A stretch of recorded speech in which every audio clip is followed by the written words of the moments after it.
Hey howdy, it's me, Manic Mark, coming to you from the bunker system located underneath the Art Phillip Mound somewheres in the jungles of the Midwest.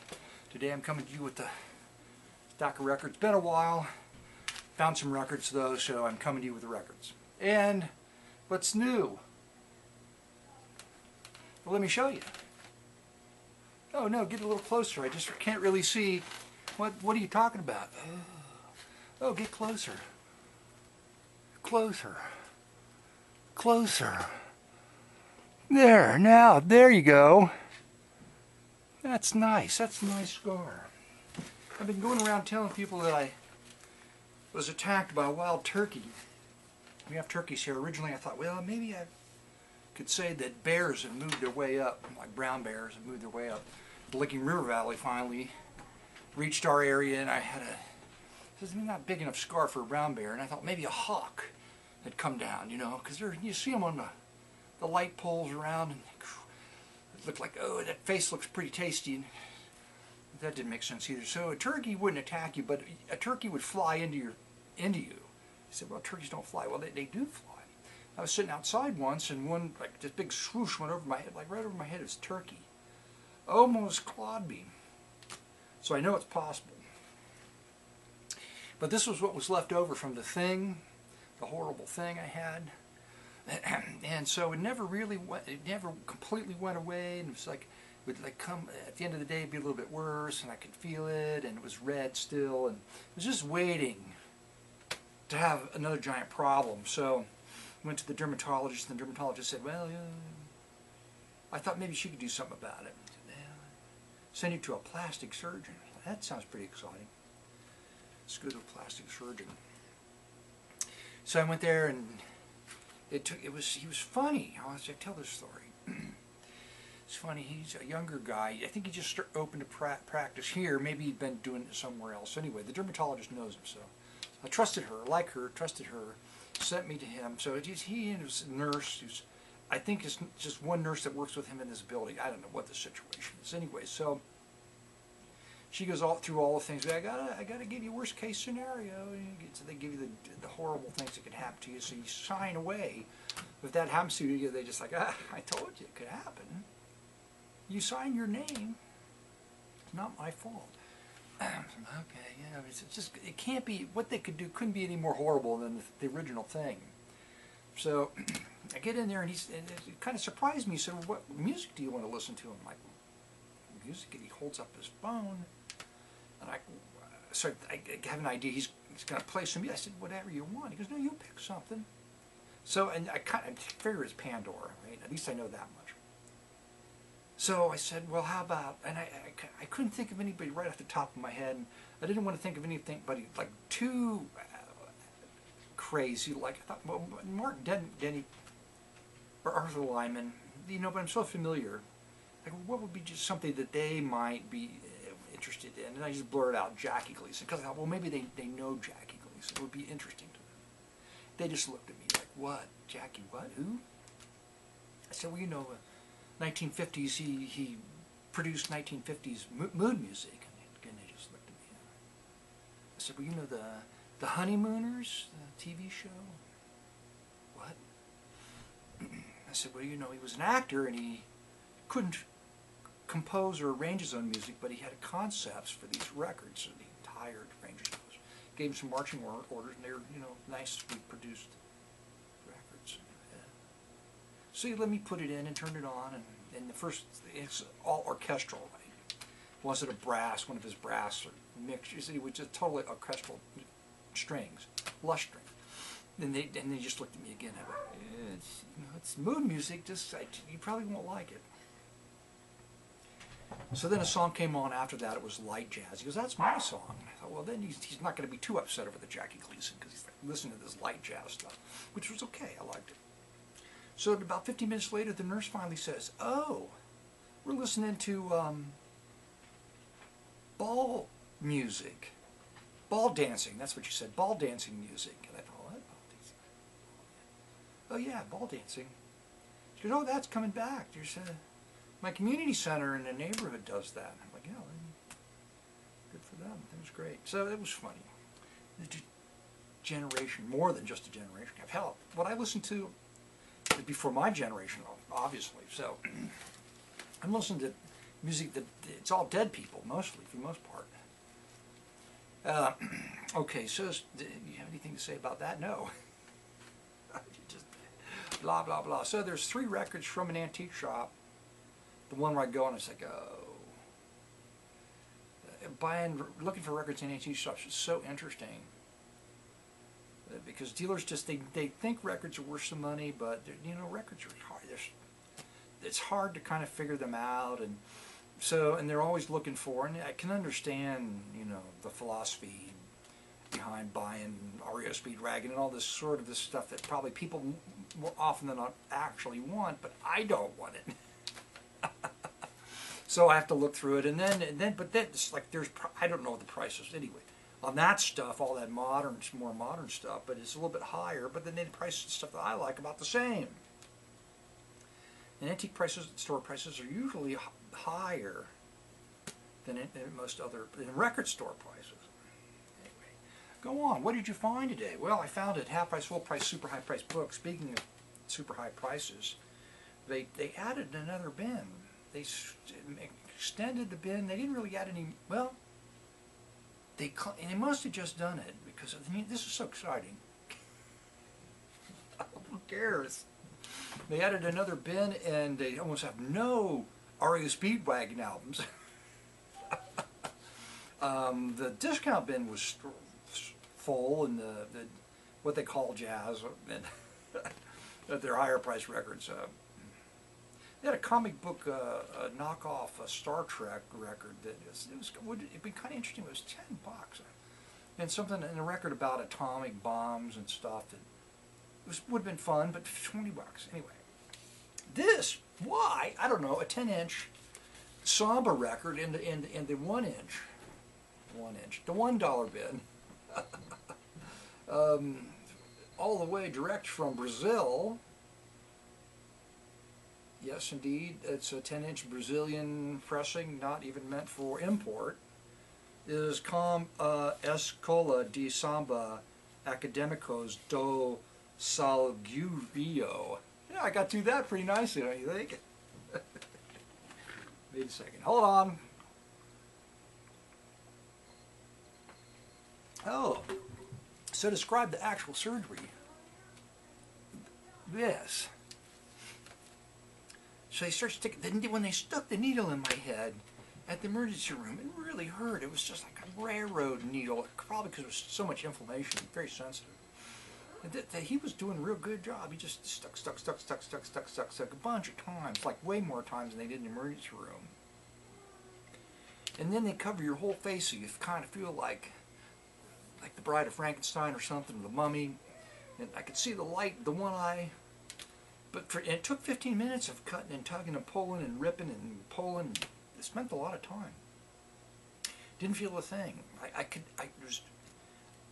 was trying to feel kind of like if he was done cutting and sewing. It was really hard. I couldn't tell the transition.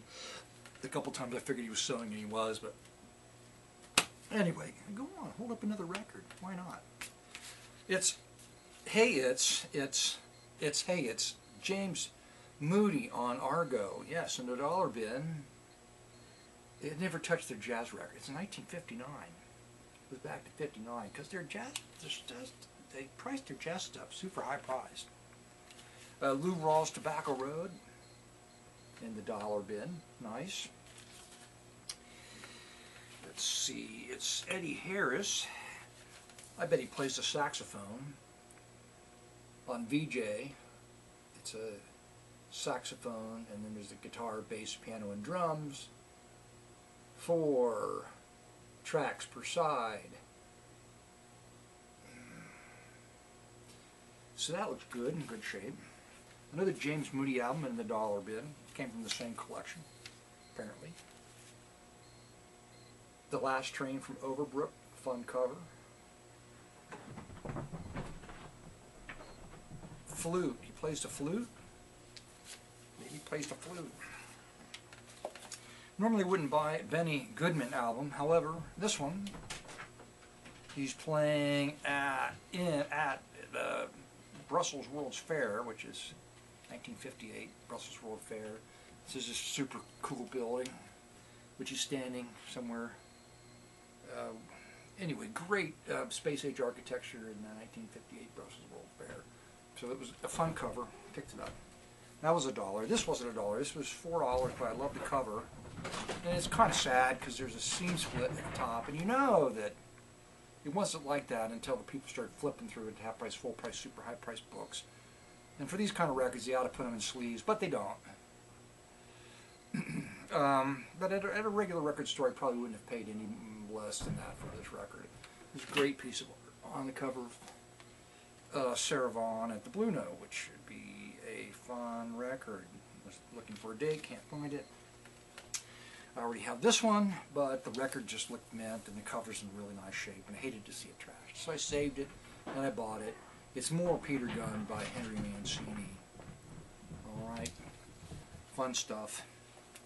And this is going to be, this is a classical music album, but like Clara de Lune, one of my favorites for classical music. It's just a beautiful cover because there's no type on it whatsoever. It's just a high gloss photograph of Stokowski, right? Right? On what label? It's a Capitol Records FDS label, spin-off label, sub-label. There you go. Knew you'd get it. Okay, down to the budget records, straight from the highfalutin, highbrow classical music, with the great cover to the cheap out covers album on Hits Records. Covers. Is there anything on here anybody would recognize? Probably not. And also, I think it's the same publisher, but in this case Modern Sound is the name of the label, and other covers. With more fun songs like Shangri-La, Never on a Sunday. I don't think I have them. Those. Okay, who's Jim Ed Brown? I think he's a country artist. This is 1971. I normally wouldn't pick it up. However, for $1, it's autographed on the back by Jim Ed Brown, so I picked it up. To Phyllis and Larry, My Best, Jim Ed Brown. Soup and Onion, Soul Cooking by the Roy Merriweather Trio.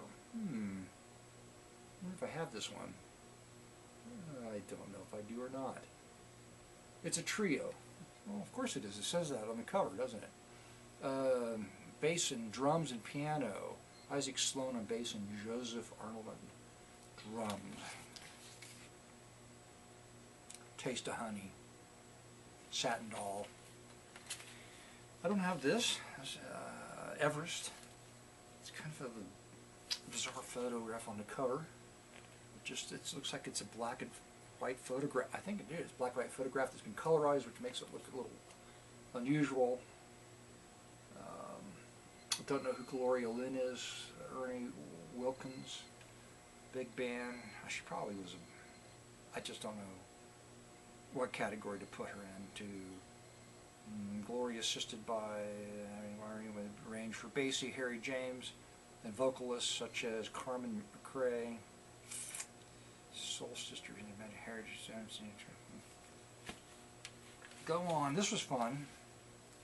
It's Clarinetta Concert, Clarinetta Quintet, Benny Goodman. Benny Goodman, Clarinetta Quintet. Who else plays with them? I'm not going to be able to figure that out right away. It's an RCA German-produced Benny Goodman playing Mozart numbers. Well, of course, Mozart right there on a slick stock RCA Victrola. No date on it. Anyway, that was like fun. Okay, and of course I probably have a handful of copies of this, but again, it was very clean. Just couldn't leave it to be destroyed. And there are so many of them, you can't even sell them hardly on eBay. But I picked it up anyway, as I'm compulsive about that sort of thing. A Swinging Thing, The Three Sons, it's a 1964, later. Could be just stuff, I don't know, it looks like a an original set. I was going to say maybe it's just a compilation of their stuff, but it looks original. African Waltz is on this one, Ain't Misbehavin', Taste of Honey, arranged by Roy Glover.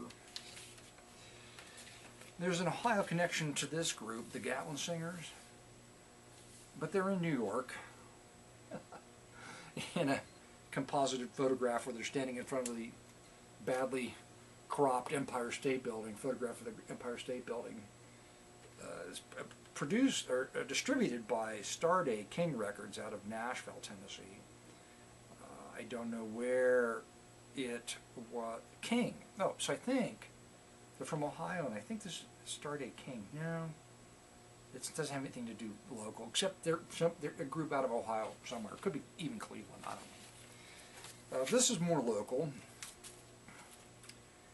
Eddie Herring. Oh, why do you think it's local? Because it says where he's from. Oh, it's from Mega Sound out of Dayton, Ohio. And yeah, I can't say for sure. I was gonna say, well, I got some gospel albums on Mega Sound, and the recording is really bad. The engineering isn't very good at all, and I don't know if it's the same outfit. However, there you go. That'll be fun. And a singer who must be somebody, although I don't recognize the Dolphin label. It's Nancy Walker. I can cook too. But she must be somebody because she's got a Hirschfeld illustration on the back, so she had to pay for that. That could have been super cheap because he's well-known. For all you people that are too young. Oh, who's he talking about? Who? What the hell's illustration? Oh, man. Well, it's something you do in Photoshop, right?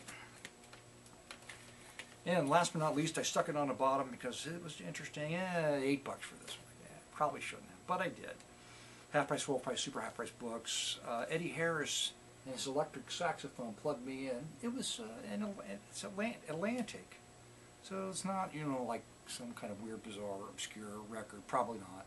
But it's a snapshot, which is just interesting. It's just a snapshot of him holding his electric sax, which he would be proud of, and the mixing board, or his board for processing his saxophone to create sounds. He must have been experimenting with. So that in itself, the photograph's interesting, and then he's experimenting with the sound of his sax is also interesting to me. So 1968, I thought it would be worth picking up to listen to on vinyl. Although it's probably on YouTube and like everything. So I've been blogging records for 5 years now, and it's amazing now. Almost everything, even stuff that like RCA you couldn't find for sale, like from digital vendors online. And there was Mercury, but now it seems like maybe they were just in there's some legal things going on, and this Capitol, there's labels that you couldn't find their stuff or very much of it for sale online, and now you can. So I shy away from all that. But you can find it on YouTube because YouTube has deals with all these big music distributors, and they're making money on click-throughs for ads and stuff like that. So most of it you can find on YouTube. So when people go to the blog, I try to offer them something like some information which you can't get. Usually, even if you buy a CD, sometimes the back cover information is not included. So there's still, you know, something to be added. As a compulsive cataloger, researcher, I'm not compulsive because I just, whatever comes off the top of the stack, if I was compulsive, I would like pick one artist and like travel to look at their gravestone, right? And research their family history and find some uncle, you know, that does a who? What? Really? I'm related to him? I had no idea. Anyway, oh man, they're going on and on. And it hurt when I left the office and the lidocaine wore off. So, take Tylenol. You know, you just see it. Oh, well, we're just going to give you Tylenol. It's just the way they said it. And you know, everybody's being affected by this opioid crisis, right? So you're not going to get anything for anything. And but on the way home, it started to get a little bit achy and throbby, and I never took anything for it. And after 2 or 3 hours, it really just didn't bother me anymore at all. It hasn't. It looks pretty nasty.